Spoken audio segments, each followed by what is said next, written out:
why and who cares are two of the most important questions you could ask yourself, because no one's going to care as much as you do about what you've done and the things that you have to say about yourself. So figuring out how to get people to give a shit is really the biggest challenge in marketing. But once you get people to pay attention and you have a bunch of legit great things to say, if you can capture that audience, you can hook them, then you can give them more story about you and the things you offer and how you can help them. At the end of the day, that's what it's about. It's about them. Howdy, and welcome to the show. Cooper's Code focuses on legal issues and notable practitioners, distilling wisdom so we all achieve the best results for our clients. I'm Miles Cooper, and I'm really looking forward to sharing part 2 of our interview with marketing creative consultant Zach Morvant.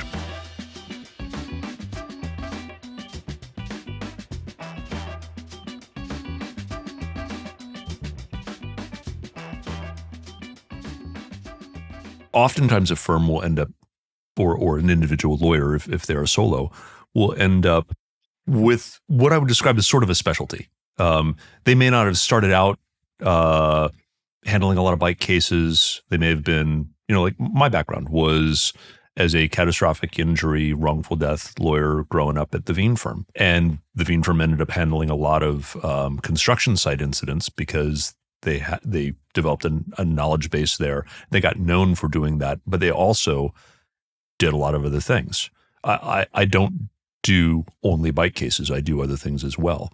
And I think that the worry that lawyers on the firm side is, well, I understand that I might want to talk to a targeted group of people, but if I talk to that targeted group of people, I'm going to miss out on all the other stuff. And I'm good at the other stuff. And I don't just want to do X type of cases, because trying cases, telling stories, winning over juries, you can do that across a broad spectrum, and you don't want to give up. Yeah, no one wants to be pigeonholed Yeah. or feel like they're trapped into a specific thing. And at the same time, if you say you do a million things, no one's going to remember that. They're going to remember they're going to remember the thing that you're good at. And if it's a matter of, you think you're going to miss out on something, if people remember you for being an expert at one thing, but you're, adjacent or tangential to these other things. As an example, I get approached for copywriting stuff a lot. And people will also ask, will you do social media? Oh, I know you're good at copywriting. Will you also do social media? Or will you also do some long form content creation for this thing? Or, hey, do you know someone who's a good photographer and someone who could manage a photo shoot? And I can do all those things, but I don't tend to lead with that, because at some point, then if you use a LinkedIn bio for an example, then your headline is like a whole page and no one's going to read all that. So there's something to be said for leaning into your strengths and focusing on, what do you want people to remember you for and know you for?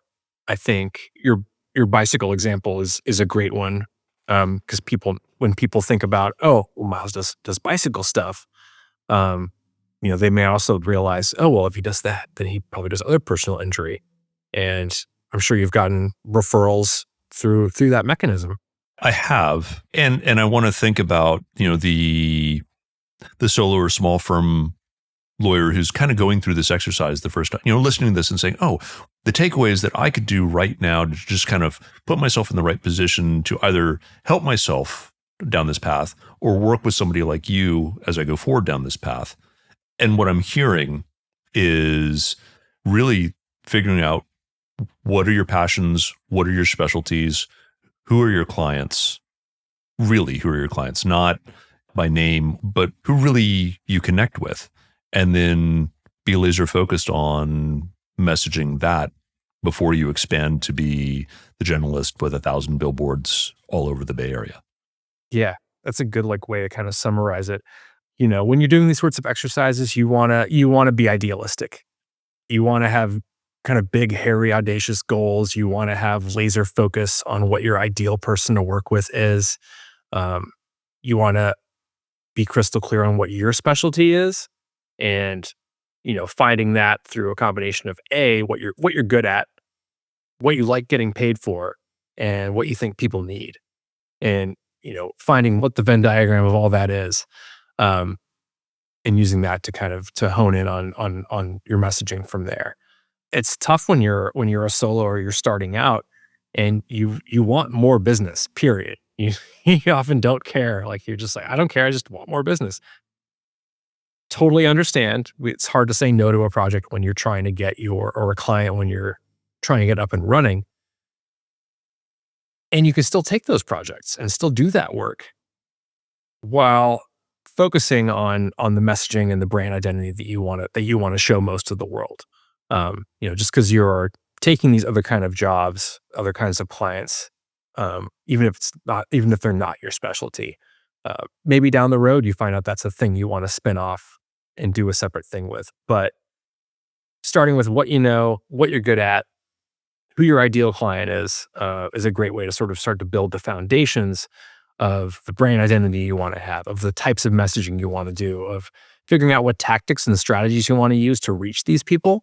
'Cause it's going to be different for everyone, and everyone's strategy will end up being different depending on their specialty, depending on their target audience. Are you more direct to consumer or B2C, as we say? Are you more of a B2B? Like, are you going out trying to help other firms with the stuff that they're doing because you have a specialty that they don't have? Um, whether it's like traumatic brain injury specialists or bicycle cases, which could often go hand in hand, I think. What about human to human? I know B2B, B2C, and then human to human. What does that world look like? To break down for folks, so B2B means business to business, B2C means business to consumer. There's an older school method of thought where these are two totally different types of advertising and types of marketing, and there's some truth to that. And a more recent H to H or human to human acronym is like, well, at the end of the day, even this B2B person, there's a person at the end of that decision tree, like who's going to be convinced or not that your services are the correct one for its business or your product is the correct one for its business. So, a lot of B2B collateral can lend itself to being technical and full of jargon, but you got to remember, even when you're making stuff like that, it's still a person who's reading it and at the end of the day, writing the check or not. Um, so making sure that you keep that customer in mind, because even a business is a customer made up of people, and the decision makers are people. And if you're not communicating on a human level to them, it's going to be a pass probably. As one thinks about doing this kind of work with their firm, do you have thoughts about whether somebody should try to do this in-house, whether that be through a hire or working with somebody part-time or an agency?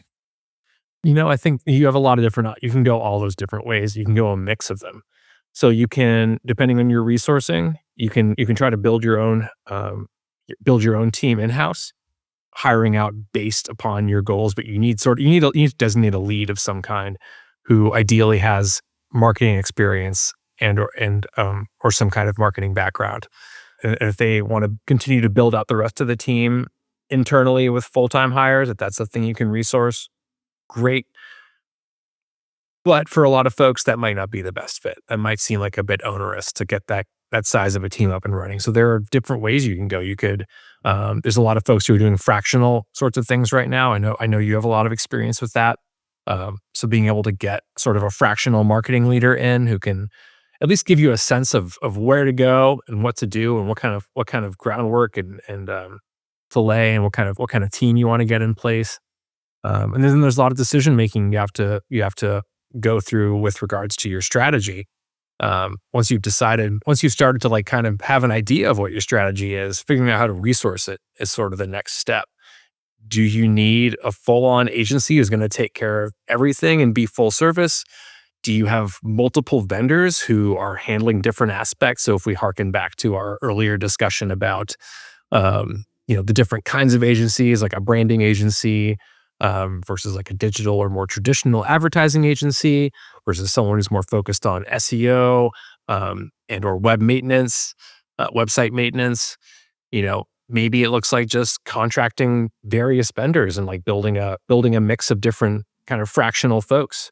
I think what's important though is that you have one person at least that's in-house that has enough expertise and a taste level that you align with.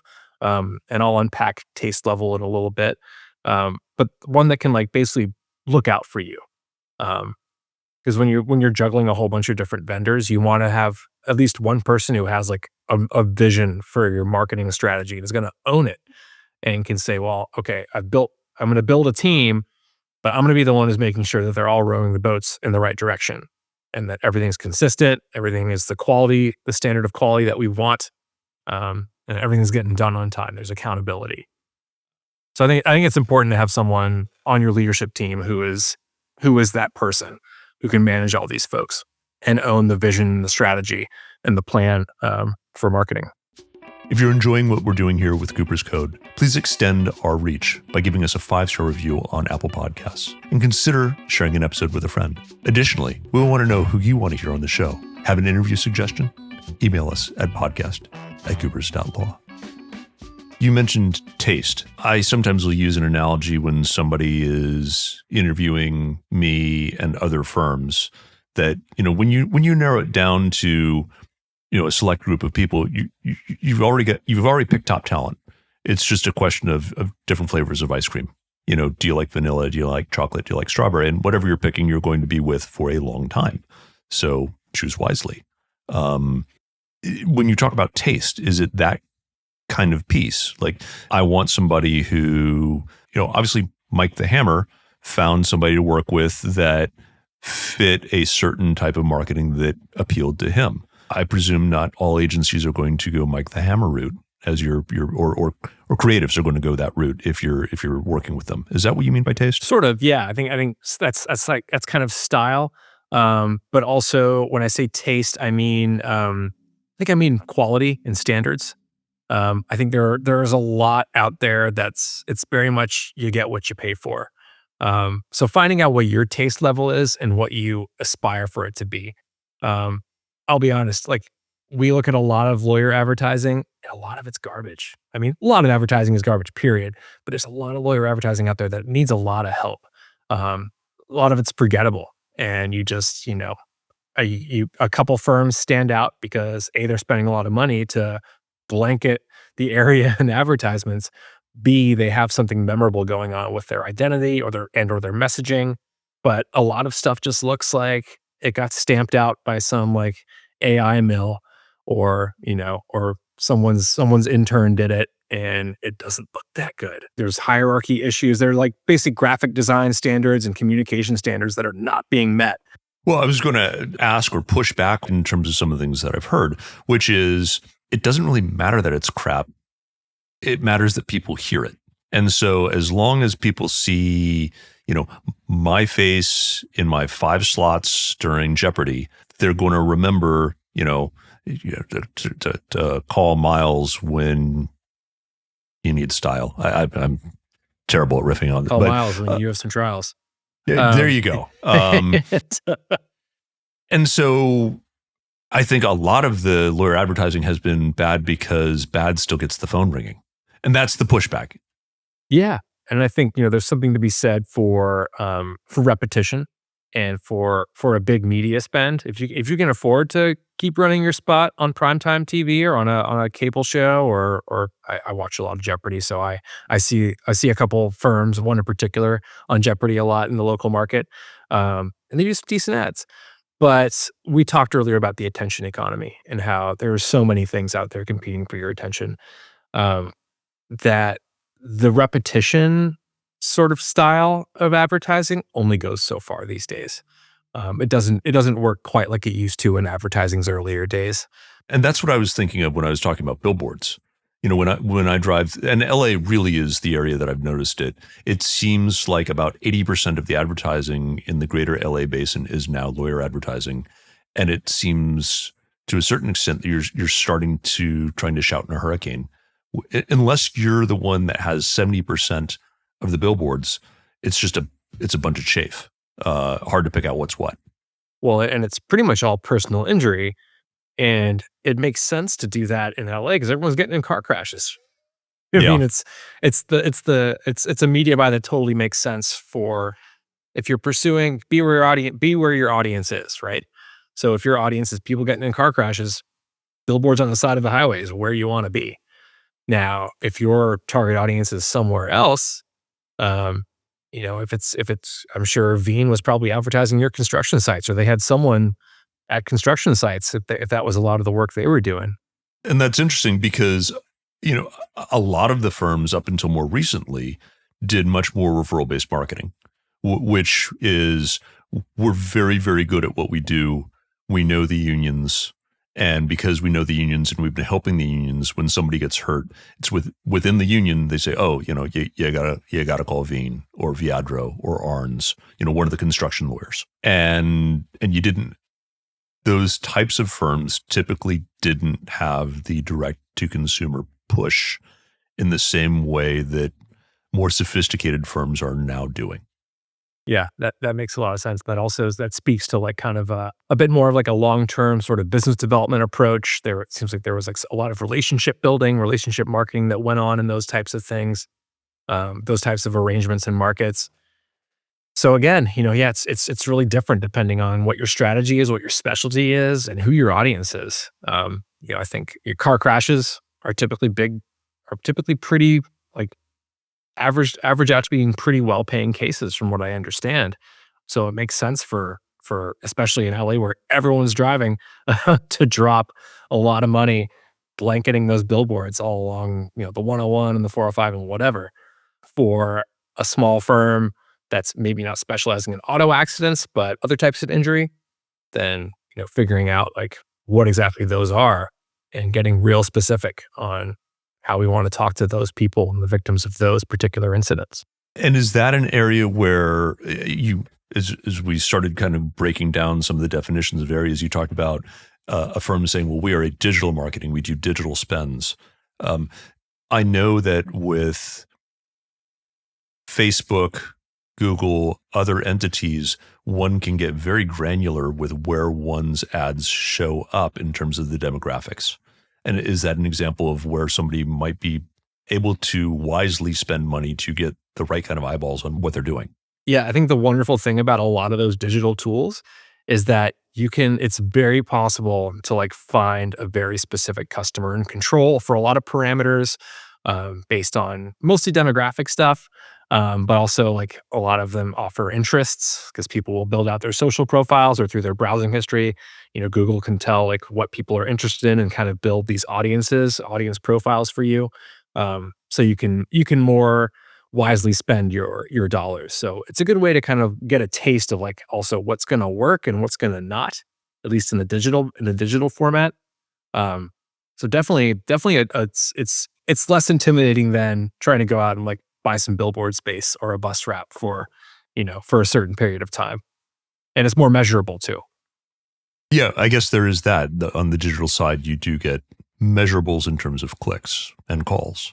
Yeah, I think for a lot of folks who are trying to be judicious about their spending, especially early in their marketing efforts, um, that's good peace of mind and also good knowledge, just because good insights, because you can, I'm going to set aside $500 or $1,000 for the month and just kind of see where this set of Facebook ads takes me. Um, and the nice thing about at least like the Facebook tools is they will also offer recommendations to kind of retool your advertisements. Just little things like how the layout is or the type, sometimes the messaging too. Um, but again, you don't want to go into like just making a bunch of Facebook ads before you have an idea of like your strategy, your key messaging, what's different about you and why someone should care. Like when it comes to really any advertising efforts, the first most important question to ask yourself is why. Like, why are we doing this? Why are we saying this? And keep asking why till like you're like it's reductio absurdum, right? The most ridiculous, like specific thing. Like, okay, why are we saying that we are the best? Well, because we had this case. And okay, so why is that case so great? You know, why was that result so great? Okay, and kind of breaking down the component pieces like to the atom level of like why are we saying this thing until like you've kind of poked all the holes in it that you can, and you feel comfortable enough moving forward with it as a proof point for someone to, or a reason to believe, as some marketers like to say. Um, and then the second most important question to ask is, who cares? Who is going to care about this thing that we're saying? Why should they care?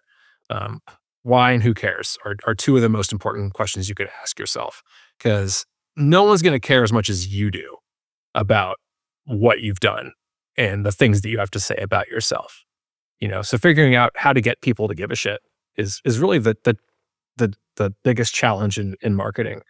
But once you get people to pay attention and you have a bunch of legit great things to say, if you can capture that audience, you can hook them, then you can give them more story about you and the things you offer and how you can help them. At the end of the day, that's what it's about.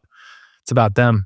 One of the challenges that I think personal injury lawyers have is that people, to use your phrase, don't give a shit until they have something terrible happen to them or a loved one. And then all of a sudden, it becomes important. Hopefully, that doesn't happen to somebody in the course of their life. There are people who go through their entire lives without ever needing to call a personal injury lawyer. So how do we get people who don't really care to pay attention, or to pay attention to us when they need us? Tragedy is when it happens to you, right? Yeah. That's the tricky part. How do you stay? It's about staying top of mind with your folks, right? I know one way I think Cooper's has been successful so far with its community, which is largely a lot of the local legal community, if I'm not mistaken, has been, through efforts like this podcast, giving back to the legal community. I think has helped the referral side of things a lot. Because again, the attention economy, people have a lot going on. You wanna stay top of mind, but you don't want to bug them so much that they unsubscribe and unfollow you across all channels. It's a delicate dance. I think cadence is very important. And here's where one of the things that I found really interesting, there was a Tim Ferriss episode not too long ago with Barbara Corcoran, who started Corcoran Realty. And she talked about how a home purchase or a home sale doesn't happen very often, but when it does, it's a huge commission. So you want to be top of mind with your former clients or potential future clients. And she describes this situation. She's sitting at a nice restaurant by herself in New York. She's sitting at a table. Next to her is a couple talking about putting their multi-million-dollar place on the market. And they last bought it 15 years ago. And they're saying, well, who was it who helped us buy? Oh, I can't remember. Oh, okay. Well, why don't we call, Susie used somebody recently. And Barbara Corcoran was saying, there goes a $100,000 plus commission because there has not been a cadence where these people remember who their person was. And Yeah. so she then went on to talk about, so what I started doing was making sure that, and I think her cadence was monthly back in direct mail days. Of monthly, I'm going to get out material to my former clients so that they think of me in the future.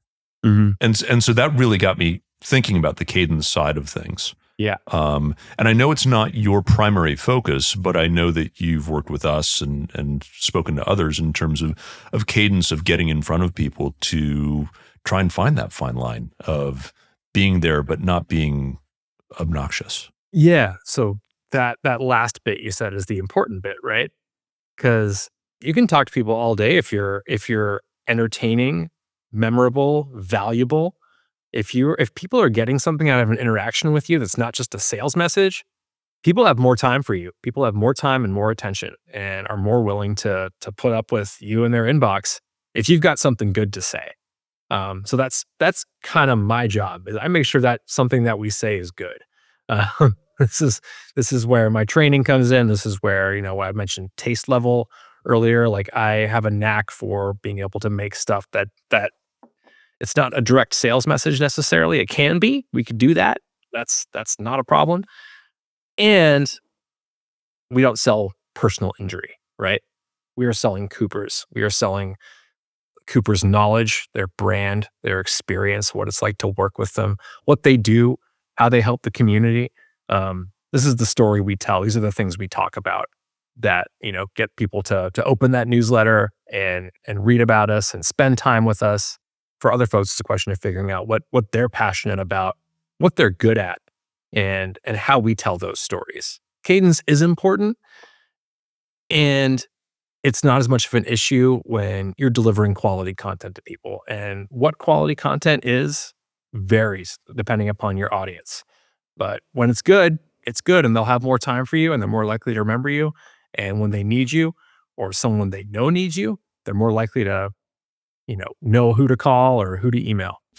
Thank you for listening to part 2 of our interview with Zach Morvant, creative extraordinaire. Tune in next week for part 3.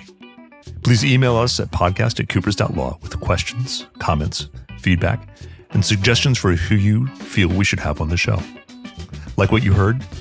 Share us with a colleague and leave us a 5-star review on your podcast platform of choice. To all of you doing justice out there, happy hunting.